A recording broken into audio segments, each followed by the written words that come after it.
बिस्मिल्लाहिर्रहमानिर्रहीम। अस्सलाम वालेकुम। प्रोग्राम मुकाबिल में मेरे और आमिर मतीन साहब की तरफ से देखने वालों को वेलकम करते हैं। मुस्लिम लीग नवाज की तंजीम नौ मरियम नवाज साहिबा के सपुर्द कर दी गई है। सवाल बस एक है कि बतौर सीनियर नायब सदर क्या मरियम साहिबा नून लीग के मुर्दा घोड़े में जान डाल सकेंगी।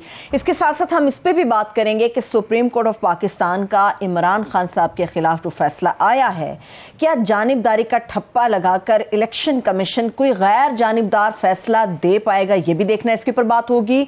और ये भी आपके साथ शेयर करेंगे कि क्या रियासत की नजर में दहशत गर्दी महज एक इंतजामी मसला है। नेशनल सिक्योरिटी कमेटी की मीटिंग में जो फैसले हुए उसके ऊपर आमिर मतीन साहब का तजिया शामिल करेंगे, और इस्लामाबाद जिसको किस तरह से कंक्रीट के ढेर में तब्दील किया जा रहा है, आज के प्रोग्राम मुकाबिल में इसका फॉलोअप आपके साथ अगेन हम शेयर करेंगे। सबसे पहले आमिर साहब, बहुत सारी चीजें हैं, यकीनी तौर पे एक बड़ी जो तब्दीली नून लीग के हवाले से आई है, मरियम साहिबा को सीनियर नायब सदर बना दिया है। मतलब मैं ये समझ लूं कि कल तक परसों तक जो अफवाहें थी, जो बयानिया था कि मुस्लिम लीग नवाज अब शहबाज बनने वाली शीन हो गई है, वो बयानिया दम तोड़ गया अपनी जगह पे। ये थोड़ा सा लतीफ़ा ये है कि जब ये अनाउंसमेंट की गई, नोटिफिकेशन इसका दिया गया, तो उसके ऊपर जो तारीख दी गई ना, वो 2 जनवरी 2022 की, यानी 1 साल पुरानी दी गई। और ये 25 हाथों से गुजर के शहबाज शरीफ जो कि प्राइम मिनिस्टर भी हैं और पार्टी के प्रेसिडेंट भी हैं, उन्होंने भी साइन कर दिया, और किसी ने ये गौर नहीं किया। ये तो उसकी संजीदगी है। अब पता नहीं जानबूझ के ये किया गया उनको अंडरमाइन करने के लिए कि बस गलती होगी, बाहर बहुत बड़ी गलती है। वो उसकी तस्दीक करके 2023 वाला शेयर हो गया। वो तो नहीं, वो तो है, मगर मजाक है ना कि इस लेवल पे आप इस तरह किए 25 हाथों से कोई बुनियादी चीज़ नहीं कोई देख रहा है। एक तो वो है, बाकी बड़े इस पे सवाल हैं कि वो ना सिर्फ के सीनियर वाइस प्रेसिडेंट बनाई गई हैं, वो चीफ ऑर्गेनाइज़र, अब वो पार्टी को टोटली ऑर्गेनाइज वो करेंगी। तो नॉट बैड, 5-6 साल के एक्सपीरियंस के अंदर जो है पार्टी पाकिस्तान की ज़ाहिर है दूसरी बड़ी पार्टी है ये इस वक्त, और उसकी टोटल इंतज़ाम मिल जाना। बिलावल साहब को तो वैसे फ़ौरन ही बीबी की शहादत के बाद ही उनको चेयरपर्सन बना दिया गया था। इन्होंने कम टाइम दिया है, मगर फिर भी चलो 5-7 साल तो अब हो गए उनको ये ऑन द जॉब ट्रेनिंग लेते लेते। और इस दौरान में मगर ये ज़रूर है कि उन्होंने कोई ऑफिस होल्ड नहीं किया।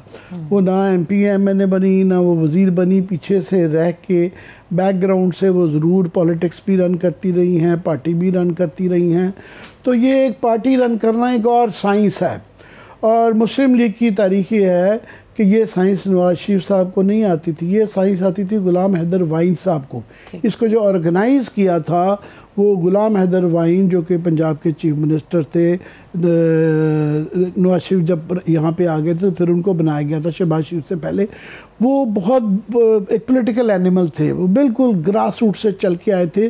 तो इसकी तंजीम जो बनाई गई थी मुस्लिम लीग की, जिस पे आज तक ये खड़ी है, वो गुलाम हैदर वाइन है। तो ये इसके लिए बड़ी मकैनिकी चाहिए होती है, साइंस चाहिए होती है। इसके लिए करिश्मा वाइन साहब में बिल्कुल भी करिश्मा नहीं था। वो माशाल्लाह तकरीर करनी शुरू करते थे तो नींद आ जाती थी बाकायदा, मगर ये तनसीब साजी आती थी। उन्हें पता था कि निचले लेवल पे कैसे वो तंजीम बनाई जाती है, दरमियाने लेवल पे वो बिल्कुल काउंसलर से शुरू होकर चीफ मिनिस्टर तक आए थे। तो ये अभी देखना ये इम्तिहान है कि ये साइंस में कितनी बड़ी साइंसदान हैं इसके, कि वो ये क्वेश्चन है। सवाल और भी बड़े हैं। एक ये कि पहली सबसे बात कि वो इतने अरसे से बिल्कुल खामोश थी, कोई ट्वीट नहीं थी, कोई वो जो पहले आती थी उनकी बड़ी सख्त किस्म की ट्वीट्स, तंजिया स्वीट्स, वो ट्वीट्स उनकी नहीं आती थी। आखिरी जो उनकी मुझे याद पड़ता है जो ट्वीट थी वो बड़ी बैड टेस्ट में थी। वो अरशद शरीफ मरहूम के लिए थी कि जी उन्होंने कहा जी मैं तो दोहराना भी नहीं चाहता, उन्होंने वापस ले ली थी और बहुत बैड टेस्ट में थी।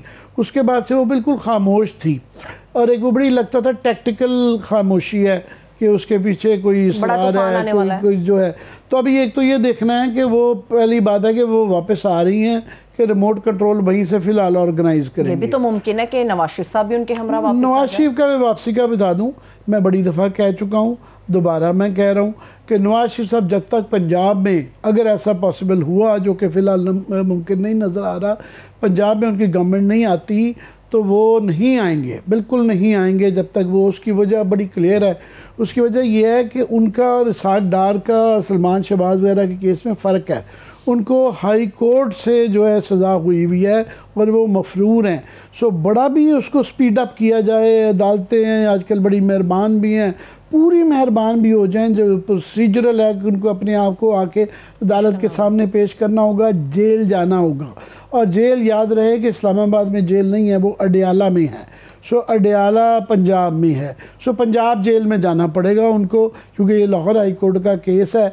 और वो जब तक उनकी अपनी हुकूमत नहीं होगी, अपनी हुकूमत होगी तो वो बड़ा हॉस्पिटल में आ जाते हैं, तबीयत ख़राब हो जाती है, वो अभी वो चांस नहीं लेंगे। और मिनिमम जो प्रोसीजर है, अगर बहुत भी मेहरबानी अदालत करे उनके साथ, वो हफ्तों का है, वो 3-4 हफ्ते मिनिमम लगेंगे उनको बेल होते हुए। अगर ये सारे कवानीन बदल भी जाएँ, अदालतों वाला सिलसिला ख़त्म ही हो जाए, तो वो 1 महीना या 3 हफ्ते जेल में नहीं रह सकते। उनकी सेहत का भी मसाइल हैं, डेफिनेटली होंगे, पर उन्होंने कहा मैंने 1 दिन भी जेल में नहीं रहना।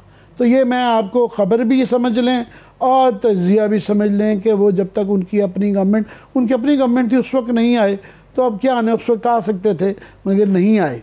तो अब मेरा ख्याल है जब तक उनकी कभी आएगी गवर्नमेंट पंजाब के अंदर, उससे पहले वो नहीं आएंगी। अब आ जाते हैं मरियम बीबी का ये है कि एक इशू ये है कि शहबाज शरीफ और ये पता नहीं उन्होंने दिल से कबूल किया है कि बादल नखास्ता दिया है, तो अभी पता नहीं वो चीफ मिनिस्टर की कैंडिडेट है फ्यूचर की या प्राइम मिनिस्टर की कैंडिडेट है, और क्या ये ख़ानदान के अंदर ये तनाज़ा है कि नहीं है कि सब ने खुश दिली से कबूल कर लिया है कि जनाब वो भी आगे सारे मिलजुल के जो है इकट्ठा काम चलाएंगे। अभी इसका पता नहीं है। दूसरा ये है उनके आने का, और इतनी बड़ी पोस्ट देके ग्रैंड एंट्री जो उनकी हो रही है, इसका मतलब है कि उन्होंने डिक्लेयर कर दिया कि शहबाज शरीफ साहब फेल हो गए, शहबाज शरीफ साहब डिलीवर नहीं कर पाए। शहबाज शरीफ साहब ने PMLN का ये पट्ठा बैठा दिया, जिसे कहते हैं ना पंजाबी में। मैं कंटिन्यू करती हूँ, लेकिन मैं तारुफ करा दूं, वैसे इमरान खान साहब ने कहा शहबाज शरीफ साहब एक्सपोज हो गए। इस वक्त पाकिस्तान तहरीक इंसाफ के सीनियर रहनुमा और सेक्रेटरी जनरल असद उमर साहब ने हमें ज्वाइन किया। Sir thank you so much आपके वक्त के लिए। आमिर साहब कंटिन्यू कीजिए। जी, मैं असद उमर साहब की एब्सेंस का प्रेजेंस का फायदा उठाते हुए उनसे पूछता हूँ कि असद ये बताइए कि अभी मोहतरमा मरियम नवाज शरीफ साहब आ रही हैं, बड़ा सौदा भी लग गया है, तो कितने के डरे में आप, वो आके जो है जो उनका कैरिस्मा है और वो स्पीच करती हैं, तो वो क्या आप लोग डरे में हैं इससे?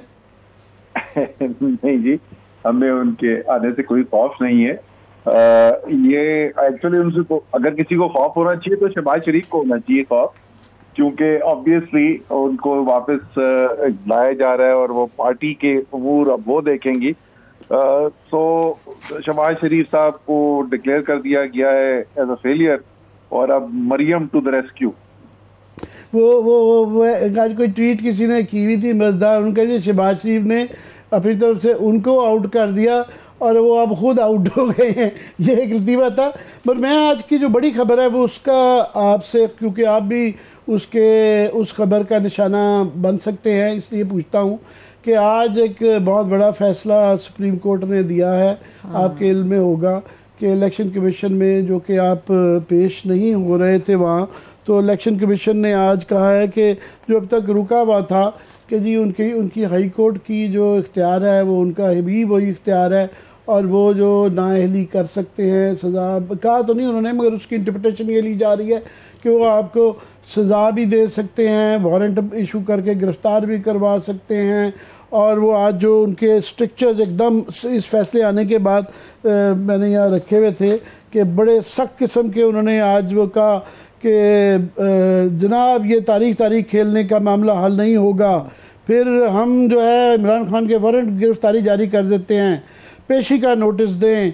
ये अब तक तौहीन अदालत नोटिस के जवाब नहीं कराए गए, क्या आपको शो काज नोटिस दें, आप केस नहीं चलाना चाहते तो हम मातरी फैसला कर देते हैं। एकदम उनमें जान पड़ गई है।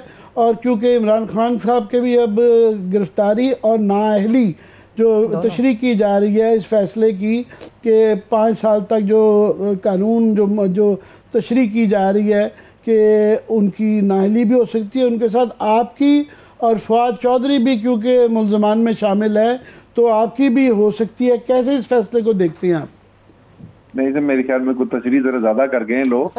बुनियादी तौर पे बात तो सिर्फ इतनी हो रही थी कि क्या इलेक्शन कमीशन ऑफ पाकिस्तान जो है हियरिंग करता रहे इस केस की, और जो भी उसके बाद वो फैसला करते हैं, जिस तरीके से उन्होंने पहले फैसले किए हैं उनको जाके फिर हम कोर्ट में चैलेंज करते हैं।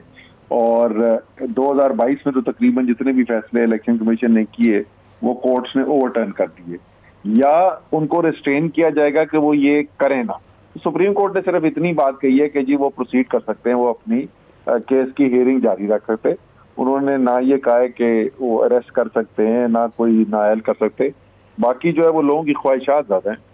नहीं, मगर फिर भी एक तलवार तो लटक रही है, जबकि एक माहौल है। इलेक्शन कमीशन बिल्कुल आप लोगों का जो इल्ज़ाम है कि वो खुल के बड़ा पार्शल होके आया हुआ है, सो ऐसे माहौल के अंदर जो है तो एक झटका तो लगता है ना। अदालतों से तो बाद में आप रिलीफ लेते रहेंगे, वक्ती तौर पे वो गिरफ्तार करवा लेते हैं आपको या नाअहल करार देते हैं, तो अदालतों से होते होते टाइमिंग की भी तो बात होती है ना।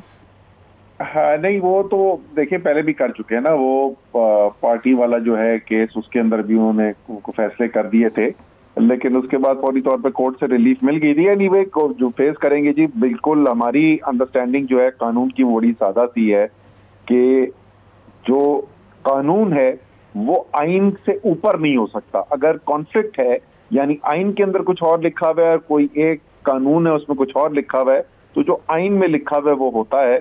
और ये कंटेम्प्ट के इख्तियारात जो हैं वो सिर्फ कोर्ट को हासिल हैं, और हाई कोर्ट और इलेक्शन कमीशन कोर्ट नहीं है।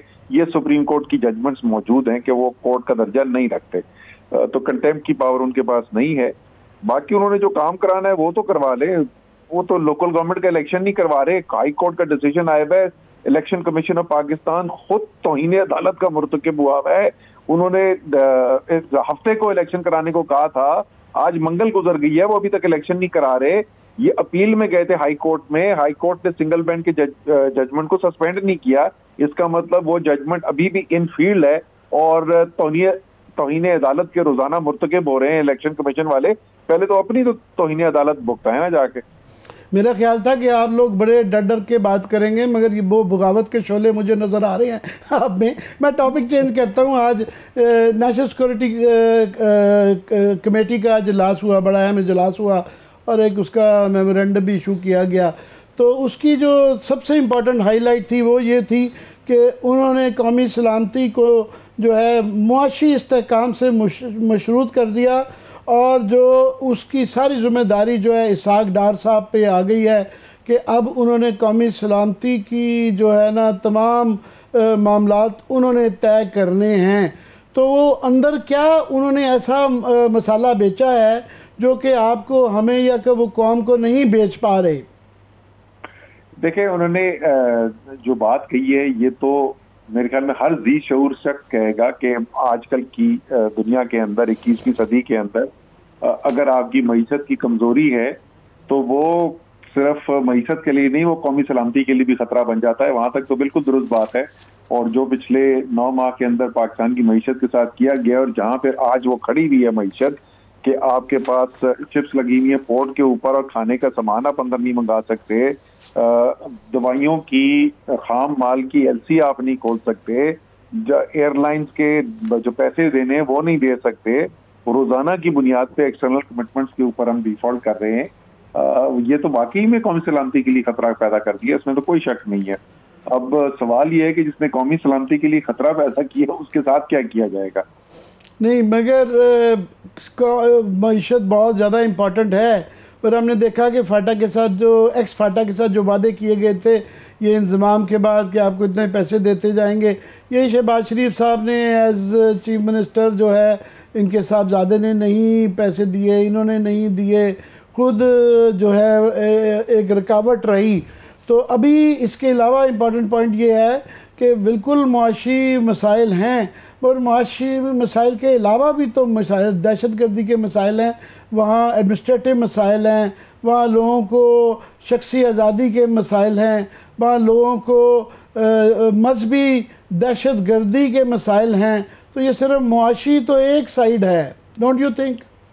बिल्कुल ऐसा ही है जी। इसमें ये तो मेरे ख्याल में गलत होगा आर्ग्यू करना कि सिर्फ माशी इस वक्त मसाइल है, लेकिन इस वक्त जो माशी मसाइल जिस हद तक पहुंच चुके हैं उससे बाकी तमाम चीजें भी असरअंदाज हो रही हैं। मसलन इस वक्त दहशतगर्दी जिस तरीके से तेजी से फैल रही है, वो आप समझते हैं आमिर के एक माशरा जिसके अंदर खतरनाक हद तक बेरोजगारी बढ़ रही हो, जिसके अंदर महंगाई तारीख की सबसे ऊंची सतह पे हो, और वहां पर दहशतगर्दी के भी वाकयात तेजी से बढ़ने शुरू हो, तो वो जिसको अंग्रेजी में कहते हैं ना मोलोटोव कॉकटेल बिल्कुल बनता चला जा रहा है। ये तो ऐसी एक सूरत हाल पैदा होती जा रही है कि जहाँ पे खतरा नजर आता है कि माशरे के अंदर जो है वो बिल्कुल आतिशफशां की तरह ही ना फट जाए कुछ।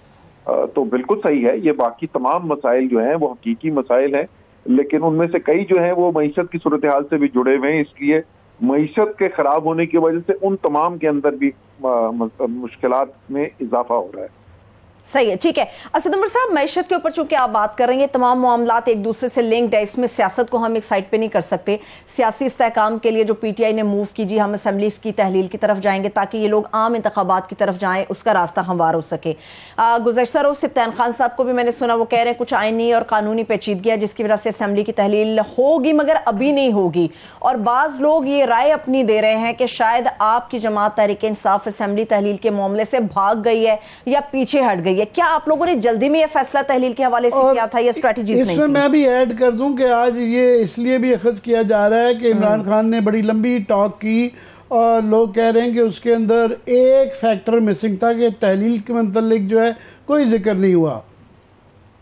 अच्छा, आज की जो स्पीच थी वो तो ज़ाहिर है एक मईशत के ऊपर सेमिनार हो रहा था, उसी कॉन्टेक्स्ट के अंदर उन्होंने बात की और उस तनाजुर के अंदर पूरी गुफ्तगू की गई थी।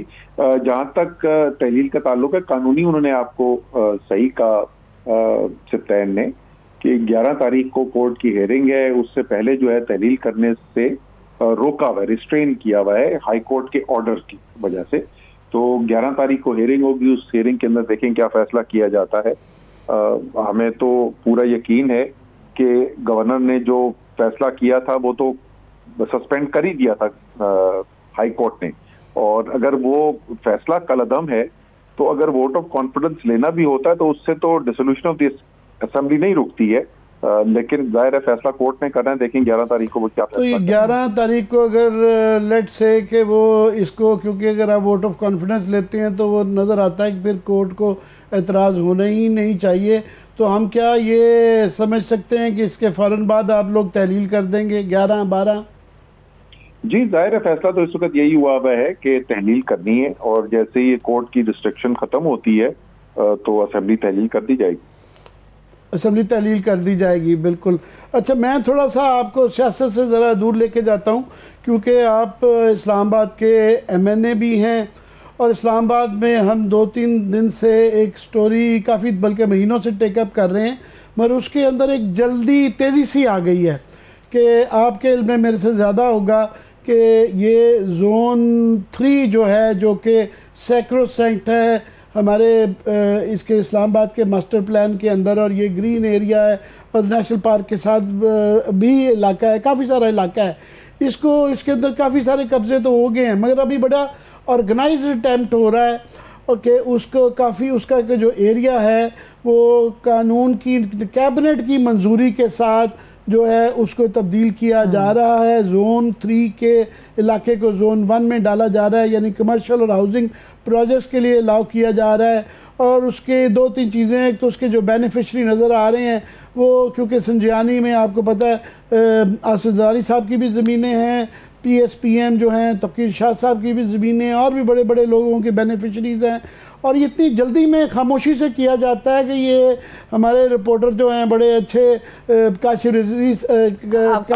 काशिबाजी साहब ने ब्रेक किया है, मगर कोई डॉक्यूमेंट नहीं आ रही, कोई डिस्कशन नहीं आ रही।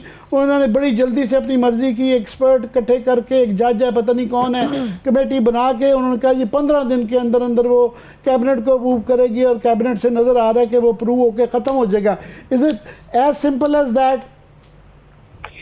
नहीं, देखिए मास्टर प्लान को मॉडिफाई करने का इख्तियार तो है काबीना के पास। काबीना ये अथॉरिटी रखती है कि अगर मॉडिफिकेशन करना चाहे मास्टर प्लान में वो कर सकती है, लेकिन इसके ऊपर कोर्ट्स ने भी बड़ी पहले पोजीशंस ली हुई हैं, बड़ी स्ट्रॉन्ग पोजीशंस ली हुई हैं, और इसलिए जाहिर है पॉलिटिकली भी इसको अपोज किया जाएगा अगर इस किस्म का कोई काम हो रहा है। लेकिन ये आमिर, ये सरप्राइज नहीं होना चाहिए आपको। अभी ये जो लोकल गवर्नमेंट का इलेक्शन जिसे हम भाग रहे हैं और करवा नहीं रहे, उसके अंदर अगर आप देखें मुस्लिम लीग नून के कैंडिडेट्स की आप लिस्ट देखें ना, तो उसमें रियल एस्टेट का आंसर अब इतना डोमिनेंट हो गया है कि रियल एस्टेट के लिए अब आपको कानून के अंदर भी तरमीम होती हुई अगर नजर आ रही होंगी तो वो कोई उसमें ताज्जुब की बात नहीं है। जाहिर है पॉलिटिकली भी हम इसको अपोज करेंगे, और जैसे मैंने कहा कि कोर्ट्स ने भी पहले बड़ी स्ट्रॉन्ग पोजीशन ली हुई है इन इशूज के ऊपर, स्पेशली जहाँ पे एनवायरनमेंट इन्वॉल्व हो। तो देखें ये क्या लेकर आते अगले 2 हफ्ते में, क्या चीज। आपने बड़ी मेहरबानी कि आप MNA यहाँ पे आप तो आ गए हैं, मगर आप जो कह रहे हैं पॉलिटिकली अपोज किया जाएगा, हमें तो किसी की स्टेटमेंट नहीं नज़र आई। ये 2-3 महीने से खबरें आ रही हैं, PTI भी खामोश है, आपको भी हमने बुलवाया, मैंने आपकी भी कोई स्टेटमेंट, माफ़ कीजिएगा, नहीं देखी। उसके बाद जो है अदालतें वो बिल्कुल पहले नेवी के क्लब पे, रावल डैम के क्लब पे और बाकी चीज़ों पे बड़े सख्त एक्शन लेती रही हैं, मगर अभी तक किसी सेक्टर से, ना कि सिविल सोसाइटी से, एनवायरनमेंट ऑर्गेनाइजेशन से, पॉलिटिकल पार्टी से, अदालतों से, अभी तक मुझे वो अपोजिशन नज़र नहीं आती कि कोई अपोज कर रहा हो या इसको रिस्ट्रिक्ट कर रहा हो। लेकिन अभी तक जैसे आमिर आपने कहा ना, अभी तक तो सब ऐसी खबरें अफवाहें नहीं, ये समरी मेरे पास पड़ी हुई है, मैं आपको पढ़ देता हूँ बड़ी तफसील के साथ।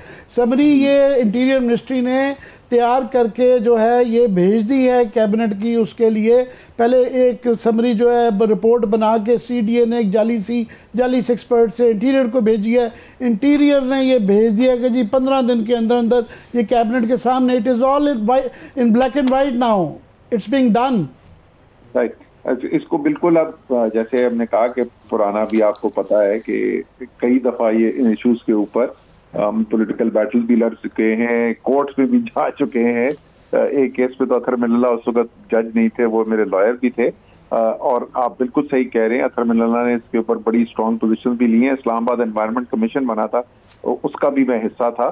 तो जो भी अगर काम किया जाएगा जिसमें कानून को की स्पिरिट को तोड़कर और एनवायरनमेंट को डिस्ट्रॉय करके कमर्शियल गेन के लिए काम किया जाएगा, तो आप यू कैन रेस्ट अश्योर्ड कि हम तो खड़े होंगे उस बैटल के अंदर, इंशाल्लाह ताला आप भी होंगे।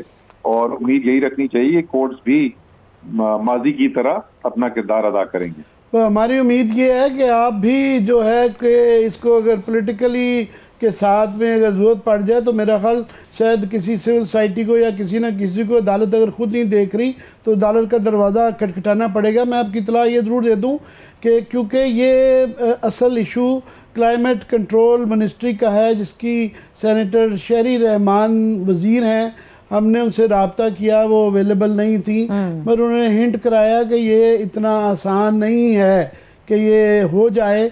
तो मगर इम्तिहान ये है कि उनके पार्टी चीफ आसिफ जरदारी साहब की वहाँ पे ज़मीनें हैं जो कि वो एक्वायर बड़े कंट्रोवर्शियल तरीके से की गई थी, तो वो उनसे टकराव लेना देखेंगे। शहरी का भी इम्तिहान है, आपका भी इम्तिहान है, सबका भी है। थैंक यू वेरी मच, बहुत शुक्रिया, thank you so much. Asad Umar साहब हमारे साथ मौजूद है। एक ब्रेक की तरफ चलते हैं। इस्लामाबाद के हवाले से जो गुफ्तगू आमिर साहब की जारी थी उस पर तशनगी अभी बरकरार है। ब्रेक से वापस आके उसके ऊपर मजीद बात होगी, मगर इसके साथ साथ आपको बता दें कि तवानाई बचाओ सादगी अपनाओ वाली जो मुहिम है इसके ऊपर ताजिर बरादरी क्या सोचती है ये भी शेयर करेंगे। Stay with us.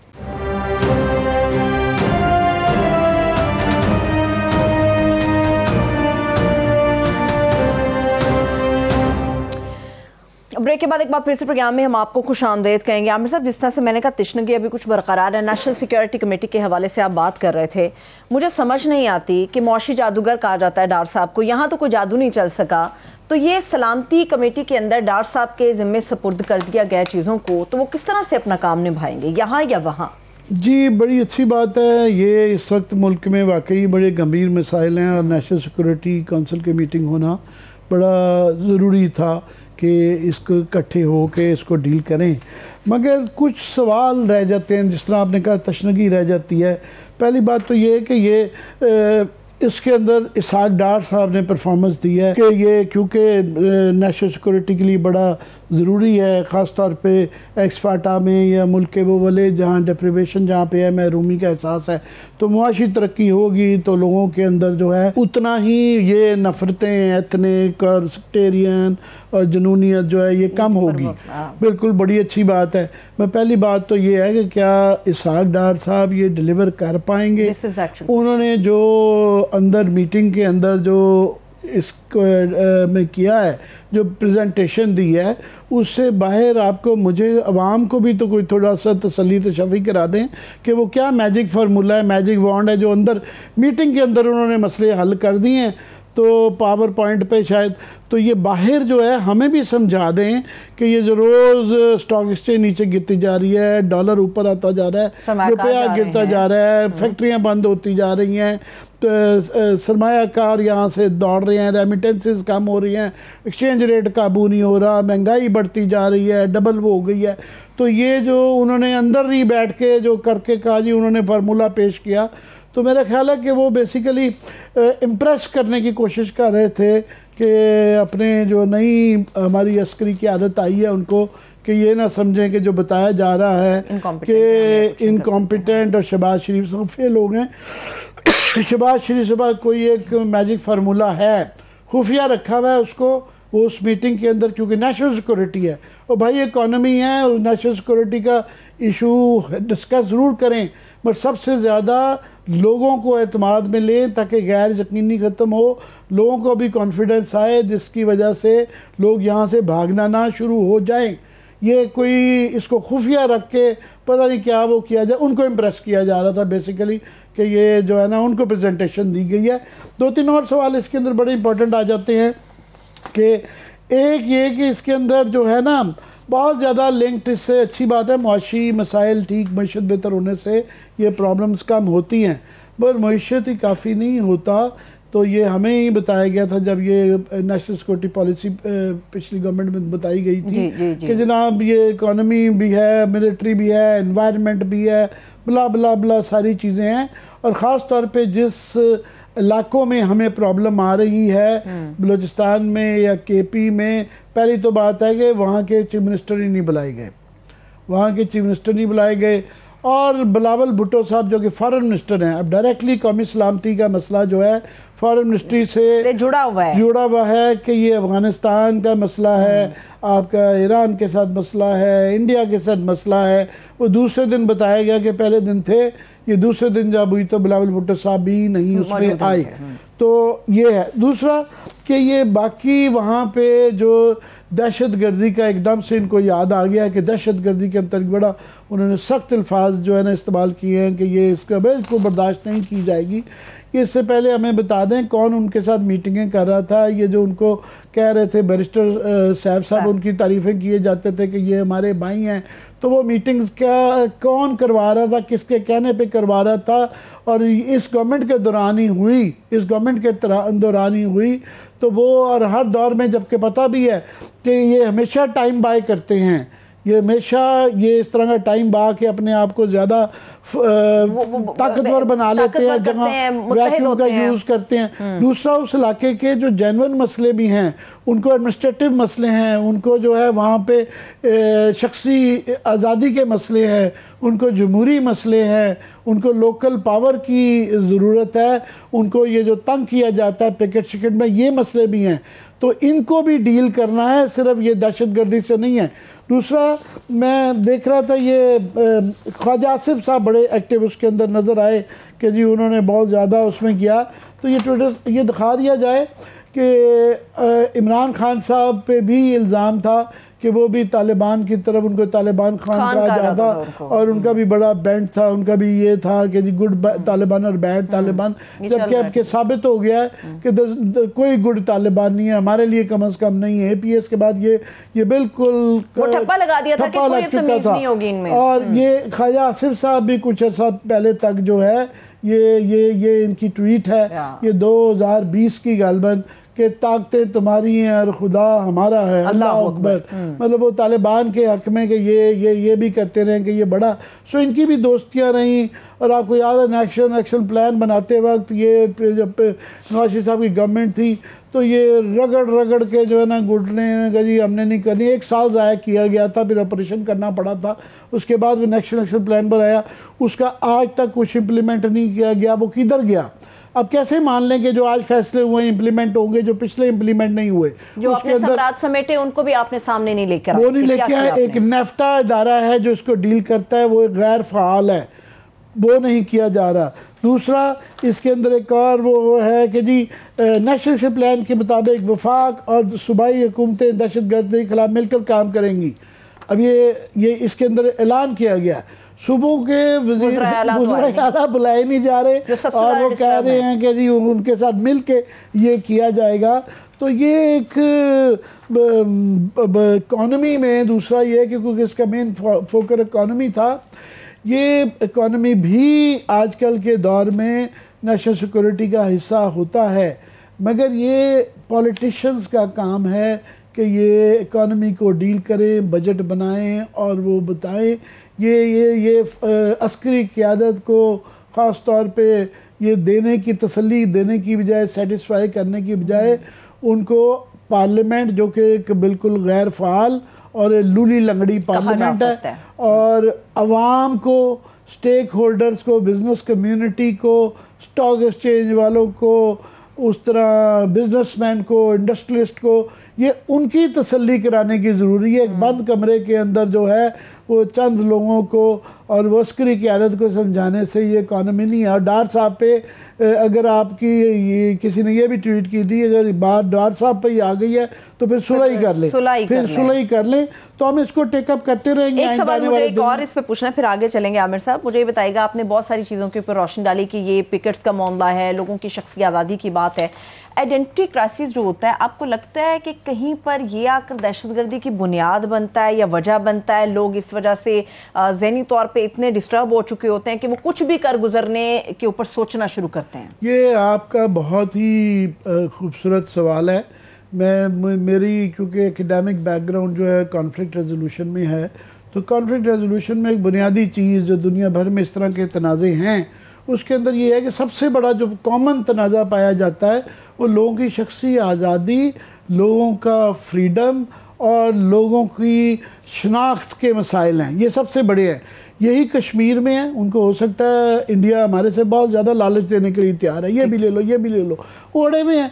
फ़लस्तीन का भी ये इशू है, आयरलैंड का भी ये इशू था, और भी दुनिया के बड़े बड़े जो तनाज़े हैं वहाँ पे लोगों की आज़ादी, शख्सी आज़ादी और ये मसाइल रहते हैं। तो ये सिर्फ मुआशी मसाइल हल कर देने वाला नहीं है, इसको आपको दूसरे पैराए में देखना है कि ये आप री इन्वेंट ना अपनी थेरी करें कि जी वो साग डार साहब जो है ना उनको एक लॉलीपॉप लेके जाएंगे 2-4 के ये ले लो, ये स्कूल कॉलेज अच्छी बात है, ये भी चीज़ें होनी चाहिए, मगर इसके साथ एक पूरा पैकेज चाहिए, पॉलिटिकल पैकेज चाहिए।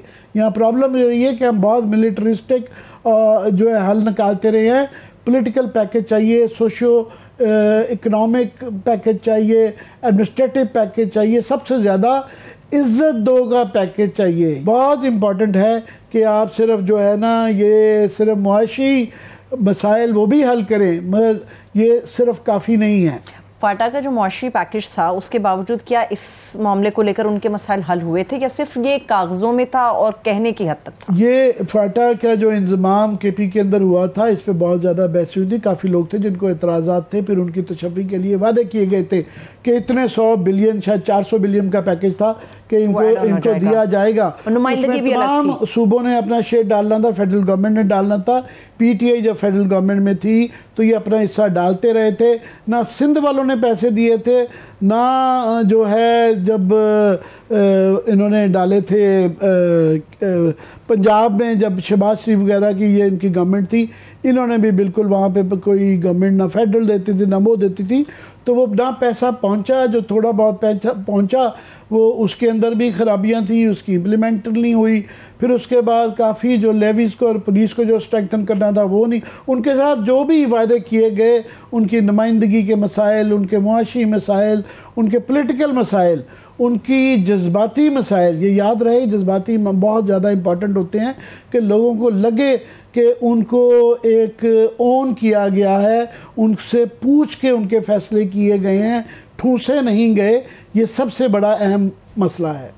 ठीक है, अभी ब्रेक की तरफ चलते हैं, ब्रेक से वापस आके फिर कंटिन्यू करते हैं, एक छोटी सी ब्रेक लेते हैं, ब्रेक से हम वापस आएंगे। तो जिस तरह से मैंने तवानाई बचाओ और सादगी अपनाओ मुहिम के हवाले से बात की थी, ब्रेक से वापस आके इसके ऊपर बात करेंगे कि कितना ज़्यादा ज़रूरी है इस वक्त, और क्या वाकई इसके ऊपर अमल दरामद भी होगा, क्या वाकई बचत उतनी ज़्यादा होगी जितना कि आईने में उतार के बहुत सारी चीज़ें गवर्नमेंट की तरफ से दिखाई जा रही हैं। Stay with us.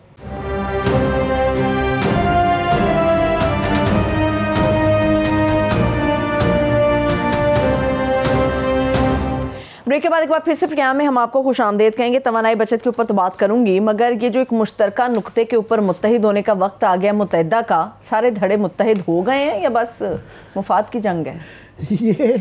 ये पिछले कम से कम 80 से लगा लें कि 40-45 साल तो हो गए हैं ये ड्रामा करते देखते हुए कि हर हुकूमत के साथ होते हैं, फिर ये आपस में इकट्ठे होते हैं, अलहदा होते हैं, ग्रुप बन जाते हैं। तो ये वो यार, मैं देख रहा था अभी तकरीर जो ब्रेक के अंदर जो कर रहे थे वो कमाल मुस्तफ़ा साहब कर रहे थे। मुस्तफ़ा कमाल साहब जो अभी तक काउंसलर का इलेक्शन, उस वक्त अल्ताफ भाई ने जो इनको मेयर बनवा दिया था, उसके बाद से काउंसलर का इलेक्शन नहीं जीते, मगर वो इस तरीके से वो बाकी दड़ों के ऊपर भारी दिखाए जा रहे थे कि क्योंकि वो यहाँ पे ये देखना कि कौन इस्टेब्लिशमेंट के कितना करीब है। वहाँ पे हर कोई करीब होना चाहता है, कोई करीब तर होना चाहता है, किसका दिल बस चले तो वो जफी ही डाल ले। तो यहाँ पे वो है मुस्तफ़ा कमाल साहब क्योंकि ज़्यादा करीब हैं तो इसलिए वो कर रहे हैं। अगर ये देखना है कि वोट किसके पास है, कुछ के पास थोड़ा वोट है, कुछ के पास थोड़ा सा ज़्यादा है, मगर सबका मिला के भी वो जो कल मज़हर अब्बास साहब फरमा रहे थे कि 9-0 लगाए बगैर ये सारे ही 0-0-0 हैं और 0-0 तो है। तो ये नहीं है कि वो अल्ताफ भाई के से थोड़ा सा इनका वज़न बढ़ता है, वो आज भी जो है इनसे भारी हैं। वो कहते हैं बाइकआउट इलेक्शंस का, तो वो लोग आधे नहीं निकलते, क्योंकि मैं समझता हूँ वो इनका दौर जो है, जिस तरीके से ये आप देखें ना, टेसोरी को पता नहीं क्या क्या इन्होंने बस गालियां ही नहीं दी और सब कुछ ही कहा गया, और अभी जो है ना उसके हाथ से खा रहे होते हैं। वो क्या बड़ी बड़ी बातें करते हैं, ड्रामा करते हैं, उसी अख्तर साहब अपना, फारूक सत्तार अपना, फलाना करते हैं, घूम फिर की इनकी जो बिसात है वो कामरान टेसोरी है बस। चलिए लेट्स सी कराची के अंदर क्या होता है। वैसे आज जो कैबिनेट इजलास के अंदर हुआ आमिर साहब, मेरा ख्याल है तालियां बजनी चाहिए, सूरज की रोशनी के अंदर आज कैबिनेट का इजलास हुआ। मैं कहता हूँ जी उन्होंने पाकिस्तान की जो ये एनर्जी के मसाइल ही हल कर दिए हैं और बड़ी ही कमाल की प्रपोजल्स आई हैं। ये एक पाकिस्तानियत के नाम से एक ट्वीट है, ये बड़ी मजेदार है। अच्छा, उन्होंने कहा जी 13 पार्टियों के 50 साल तजर्बे और बला बला 75 साल दानिश का निचोड़, उसके बाद मईशत की बदतरीन तारीखी बहरान का हल तलाश कर लिया गया। हल क्या है जी? आधी स्ट्रीट लाइट्स बंद कर दी जाएं, आधी रोशन होंगी, कुछ दाएं तरफ कुछ बाएं तरफ, और एक एक छोड़ के ये हल निकाला गया है। वो ऑफ कोर्स इसमें कुछ अच्छी बातें हैं कि बड़ी अच्छी बात है, सेविंग तो करनी चाहिए, बिल्कुल ठीक करनी चाहिए, मगर पहली बात यह है कि ख्वाजा आसिफ साहब जो हैं वो बड़े जज्बाती इस पे हो जाते हैं। वो एनर्जी के वाटर एंड पावर के मिनिस्टर रहे हुए हैं, और जब ये बने थे तो वो 480 बिलियन डॉलर रुपया था जो कि ये IPPs का, पावर कंपनीज का था। इन्होंने कहा आते सारी जो है ना CNG इनको रातों रात पहले ही दे दिया जाए, पहले ही जो है ना हुकूमत बनने से पहले ही उनको दिलवा दिया गया और कहा ताकि मसले हल हो जाएं, क्लीन स्लेट हो जाए, ये मसले का हल। ये मसले को हल हुए। अब ये पुरानी बात है, मेरा ख्याल 2013 की बात है, 13 से लेके आज 10 साल हो गए हैं ये मसला चल रहा है। और 10 साल बाद ओवरऑल ये 40-50 साल से हैं, आज 10 साल बाद ये जो है ना इनको ख्याल आया कि एनर्जी सेविंग होनी चाहिए, और वो ही पुराने आर्काइक जो है ना तरीके लेके आ गए हैं। बुनियादी इसके पहले के डिटेल में जाएं हम कि 2-3 चीजें 2 मिनट में क्विकली मैं कहूँ कि ये सेविंग्स पे है कि बाजार बंद कर दो, जो है सड़कें बंद कर दो, घर बंद कर दो, सब कुछ बंद कर दो, यू सेव करो, वो करो। बिजली क्यों नहीं है? कभी नहीं हुआ था सर्दियों में लोड शेडिंग, अनथिंकेबल था। सर्दियों में गैस की लोड शेडिंग समझ आती है, बिजली की क्यों हो? बिजली की क्यों हो? बिजली की इसलिए हो रही है कि ये तेल खरीद नहीं पा रहे, इनके पास पैसा नहीं है, ये डॉलर्स नहीं है कि ये तेल खरीद पाएँ। दूसरा ये है कि जो और तरीके हैं, फॉर एग्जांपल अल्टरनेट एनर्जीज हैं, जो वो उसकी तरफ कोई, वो मुझे अभी पिछले दिनों मिल गए, एक हमारे दोस्त हैं वो विंड में करते हैं, वो रोते हैं कि यार मैं टक्करे मार मार के थक गया हूँ, विंड के हमारे प्रोजेक्ट नहीं होने देते। वो छोटे जो डैम बनने थे नहरों वाले, वो रोते फिरते हैं कि हमारे पैसे लगवा दिए इन्होंने, वो किया। उस तरह ही आप देख लें सोलर के ऊपर कभी टैक्स लगा देते हैं, महंगा कर दिया है कि वो नहीं है। और जो घरों के अंदर लगता है लोगों को इनकरेज करने की बजाय वो लोग कहते हैं कि जी इन्होंने ऐसा सिस्टम अब बना दिया है डिस्करेज करने के लिए कि वो जो अपने घर की होती है जब उसके गवर्नमेंट के ग्रिड में जाती है उसका वो पैसे नहीं आते। तो वो जो चीज़ों पे जो इनकरेज करना चाहिए थे वो नहीं कर रहे। आजकल छोटे छोटे हर घर के लिए विंड के छोटे छोटे आ गए हैं, एक मशीन पे, गाड़ी पे। सबसे बड़ी बात है गवर्नमेंट जो है अपनी ट्रांसपोर्ट जो है इंडिया में तमाम प्राइवेट ट्रांसपोर्ट और गवर्नमेंट ट्रांसपोर्ट वो इलेक्ट्रिक पे जा चुकी हुई है।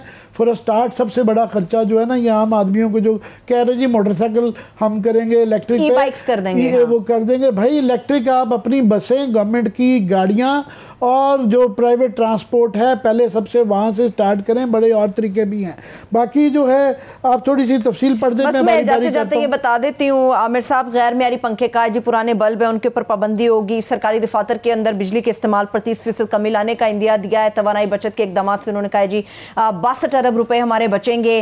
मोटरसाइकिल जो है ये जो बचत करवा रहे हैं ना ये बड़ी दफा कह चुके हैं, ये लोगों को तंग करना है, खुद सोल्यूशन ही निकालना। लेट्स सी क्या इसका रिजल्ट निकलता। Thank you so much Aamir साहब। देखने वालों को शुक्रिया, इजाज़त दीजिए, खुदा हाफिज।